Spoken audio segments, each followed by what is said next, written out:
Havia um grande evangelista e ele gostava muito de visitar as pessoas, conhecer as pessoas, os problemas que as pessoas estavam enfrentando, e ele orava e ele aconselhava. Um dia ele estava em casa e bateu aquela vontade de visitar um amigo que ele tinha.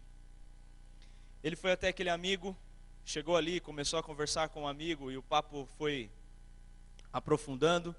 E aquele amigo começou a dizer que ele era uma pessoa muito boa, não tinha nada de se arrepender, era uma pessoa que era um pai bom para os filhos, trabalhava, fazia tudo na casa de Deus.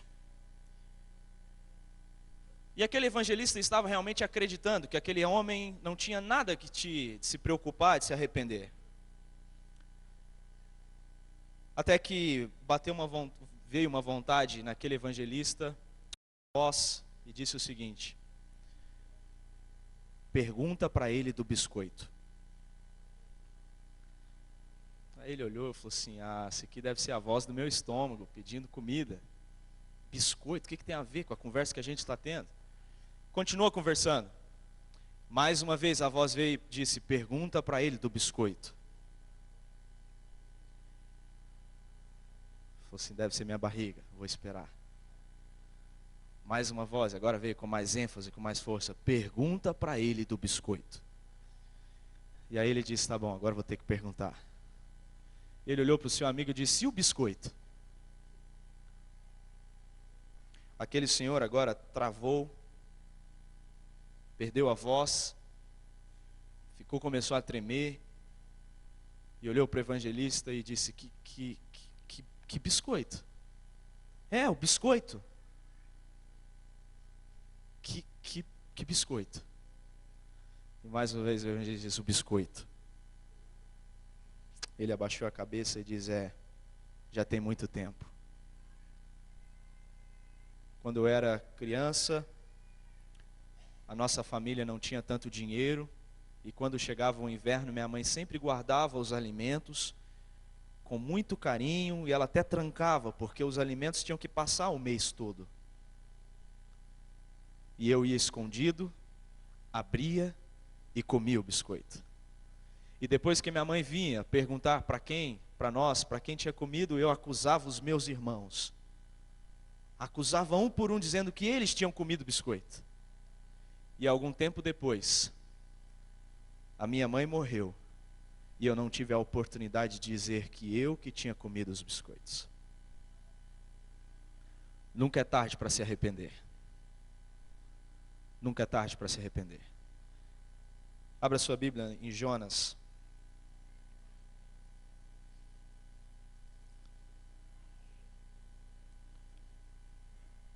Jonas no capítulo 2.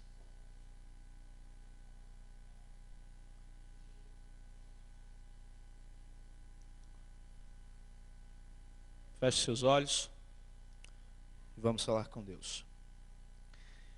Querido Pai, neste momento a Tua palavra está aberta, e pela ação do Espírito Santo que possamos entender, através da Sua palavra, aquilo que o Senhor tem a nos dizer hoje. É isso que nós te pedimos, em nome de Jesus. Amém. Nós vamos ler do versículo 1 até o 9. Acompanhe comigo. E já vai prestando atenção para você ver algumas atitudes que nós vamos depois trabalhar. Mas já vai imaginando o que esse texto já está querendo nos dizer. Do 1 em diante. Então Jonas do ventre do peixe orou ao Senhor seu Deus e disse: na minha angústia clamei ao Senhor, e Ele me respondeu. Do ventre do abismo gritei, e tu me ouvistes a voz. Pois me lançaste no profundo, no coração dos mares, e a corrente das águas me cercou. Todas as tuas ondas e as tuas vagas passaram por cima de mim. Então eu disse: lançado estou diante dos teus olhos, tornarei porventura a ver o teu santo templo? As águas me cercaram até a alma, o abismo me rodeou, e as algas se enrolaram na minha cabeça. Desci até os fundamentos dos montes, desci até a terra, cujos ferrolhos se correram sobre mim, para sempre. Contudo fizeste subir da sepultura a minha vida, ó Senhor, meu Deus. Quando dentro de mim desfalecia a minha alma, eu me lembrei do Senhor, e subiu a ti a minha oração no teu santo templo. Os que se entregam à idolatria vã, abandonam aquele que lhe és misericordioso. Mas com a voz do agradecimento, eu te oferecerei sacrifício. O que votei, pagarei. Ao Senhor pertence a salvação. Jonas agora tem uma mudança drástica na sua vida.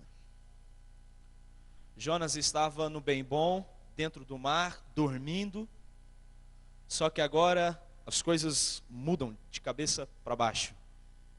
Agora Jonas, de um bem bom, agora ele vai para o fundo do mar. E no fundo do mar, ele é engolido por um peixe. E Jonas agora teve que ter algumas atitudes, porque ele sabia que estava prestes a morrer. Jonas sabia que agora talvez seriam os últimos minutos de vida. E agora ele olha e começa a repensar naquilo que ele tinha feito. E agora ele tem algumas atitudes. Atitudes de arrependimento. Atitudes de restauração. A primeira atitude que ele teve foi orar. Ele orou pedindo a ajuda de Deus. Mas é interessante que a sua oração não foi inicial de arrependimento. Não foi porque ele queria ter um contato com Deus, mas foi por medo. Sua oração nasceu da aflição e não da afeição. Ele clamou a Deus porque estava em perigo, não porque se agradava ou se agradou do Senhor, mas Deus ouviu o seu clamor.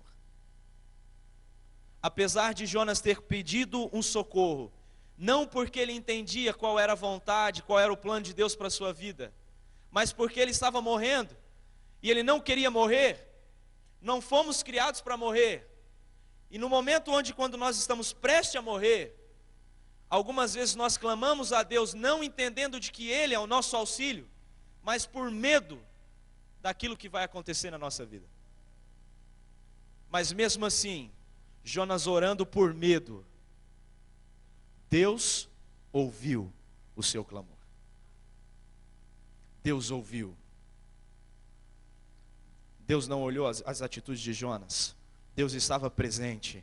E mesmo Jonas, orando apenas para se livrar, Deus ouviu a sua oração. E olha só o que esse texto diz. Aquele que aprendeu a orar, disse William Law, aprendeu o maior segredo de uma vida de paz e de felicidade. Aquele que aprendeu a orar, ele descobriu o segredo de ter paz e felicidade. Segundo passo, ele aceitou a disciplina de Deus. Você pode olhar nos versículos 2 em diante aí. Está no guia de mensagem, você pode acompanhar. Mas os versículos 2 em diante, Jonas agora, ao orar a Deus, ele entende de que ele estava no fundo do mar porque Deus havia mandado ali. Não porque os marinheiros o tinham jogado, mas ele tinha entendido que Deus havia colocado ele naquela situação. E agora ele começa a reconhecer que ele estava passando por aquele problema porque Deus estava querendo dar um ensinamento a ele. Uma disciplina. E algumas vezes nós achamos que Deus nos dá uma disciplina porque não gosta da gente, não quer o nosso bem. Quando um pai disciplina um filho, é porque ele quer mal para o filho? É porque ele quer ver o filho longe dele? Querido amigo, se você está passando por alguma disciplina divina, fique feliz. Fique feliz, porque Deus disciplina apenas aqueles que o amam. Deus só disciplina aqueles que Ele o ama. Temos duas opções. Podemos desprezar a disciplina e recebermos uma consequência ainda maior, ou podemos nos submeter a Deus e amadurecermos na fé e no amor. É duas escolhas. Se talvez as suas atitudes erradas como Jonas te levou para o fundo do poço, e agora você entende que você está sendo disciplinado, a despeito da disciplina de Deus, você tem duas escolhas: continuar recusando aquilo que Deus quer te ensinar, que Deus quer trabalhar em você, ou você aceitar aquilo que Deus está querendo te ensinar, e você será amadurecido pela fé e pelo amor. Deus queria trabalhar na vida de Jonas, e Jonas agora começa a entender de que o trabalho deveria ser começado, e por isso que ele entende que agora, no fundo do mar, ele deveria aceitar que Deus lhe para ele aprender. O terceiro passo foi confiar nas promessas de Deus. Ele confiou. O que salvou Jonas? Sua fé na promessa de Deus. Mas que promessa? A promessa que fala de olhar para o santo templo de Deus.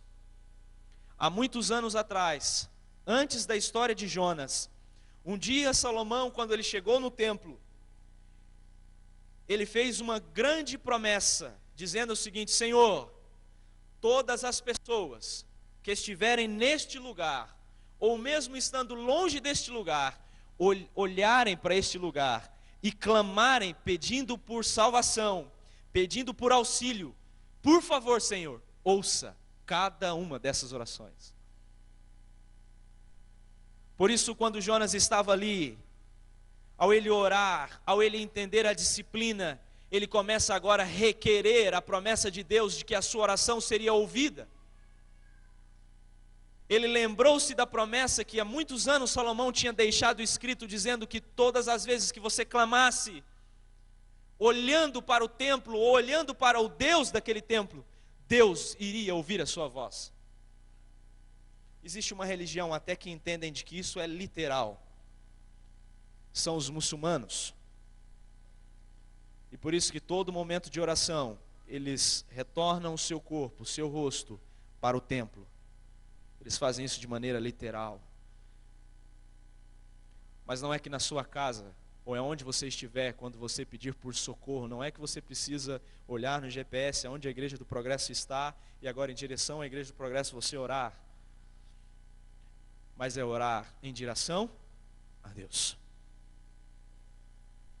A primeira mensagem, se eu fosse resumir, era alguém correndo de Deus. Alguém correndo de Deus.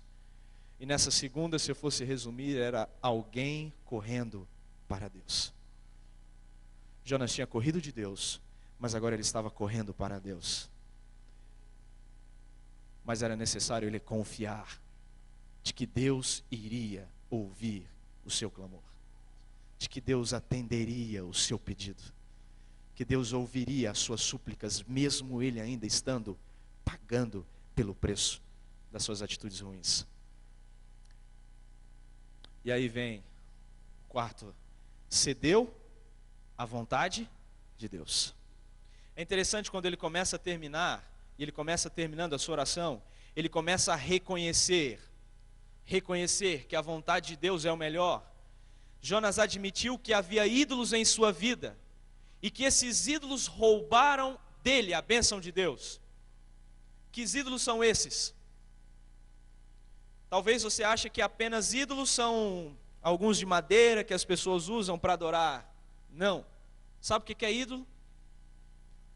Tudo que rouba a prioridade de Deus. Ídolo é tudo aquilo que rouba a prioridade de Deus. Se o seu trabalho tem roubado a sua prioridade de Deus, o seu trabalho passou a ser um ídolo. Se o seu dinheiro tem roubado o seu relacionamento com Deus, o seu dinheiro se tornou um ídolo para você. Ídolos são tudo aquilo que te leva para longe de Deus.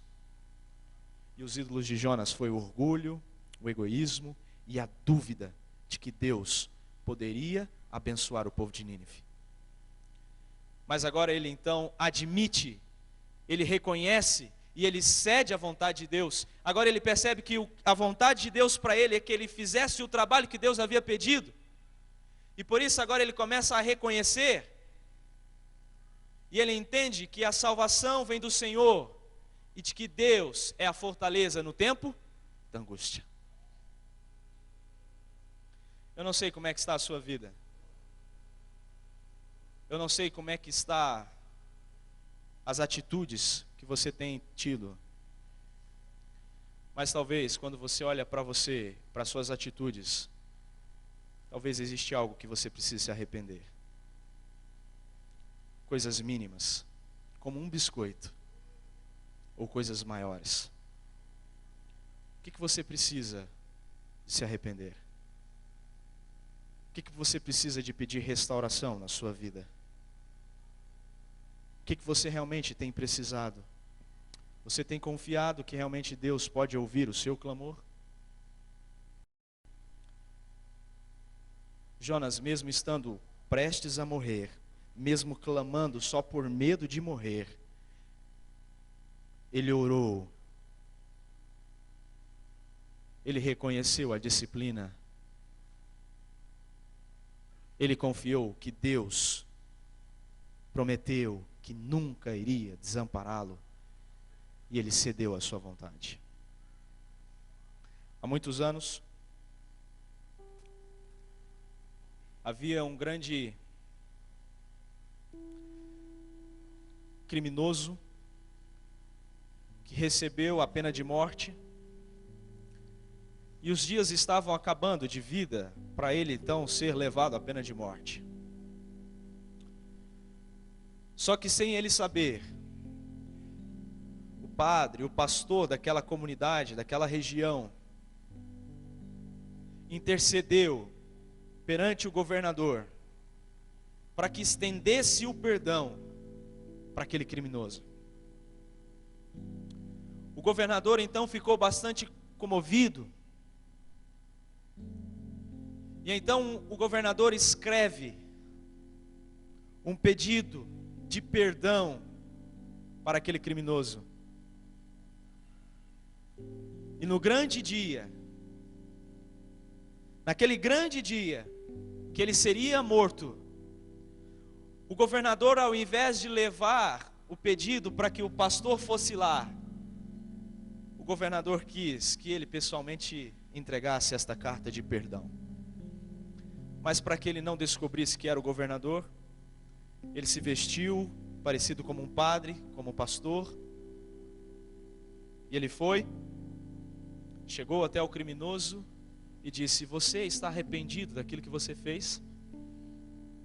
Você se arrepende dos crimes que você cometeu? E ele olha e diz: olha, eu não estou arrependido. Eu fiz, e se possível faria de novo.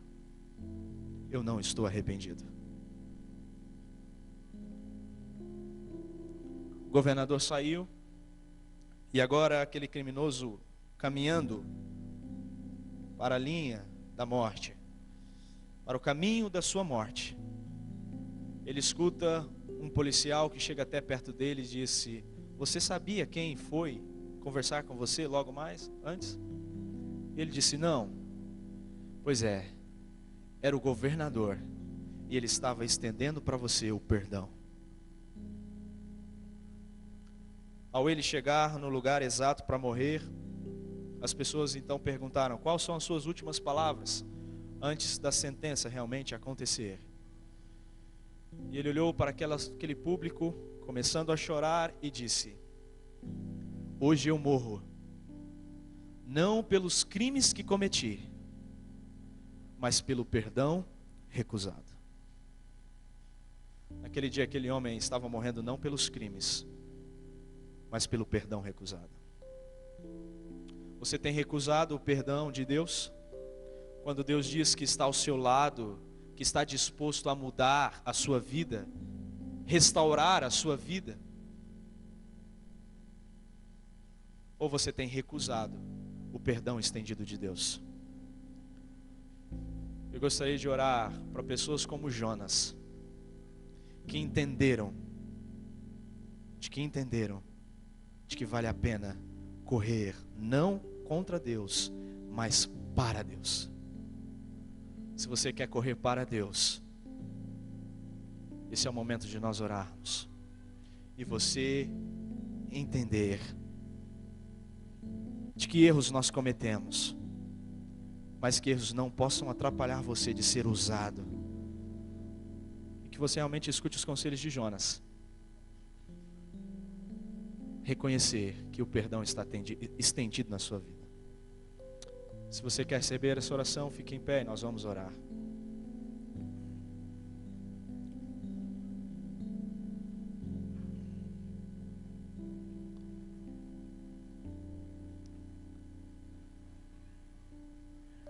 Querido Pai, quantas vezes nós temos atitudes que nos afastam de Ti? Quantas vezes desobedecemos aquilo que o Senhor pede? E algumas vezes nos iludimos achando que não temos nada de que se arrepender, nada que precisa ser restaurado. Que o Espírito Santo neste momento, Senhor, trabalhe na nossa vida aquilo que realmente precisa ser restaurado, que precisa ser mudado. Que possamos entender que ao orarmos, o Senhor está pronto a nos ouvir. E que se talvez alguém aqui está passando por alguma disciplina, que essa pessoa possa entender de que Deus disciplina apenas aquele que Ele quer o bem. Que possamos aceitar as disciplinas e que possamos realmente confiar nas promessas que o Senhor nos deixou. Por favor, Senhor, não possamos ser levados à pena de morte por um perdão recusado, mas que possamos ser levados à vida pelo perdão aceito. É isso, Senhor, que nós te pedimos e te agradecemos em nome de Jesus. Amém, Senhor.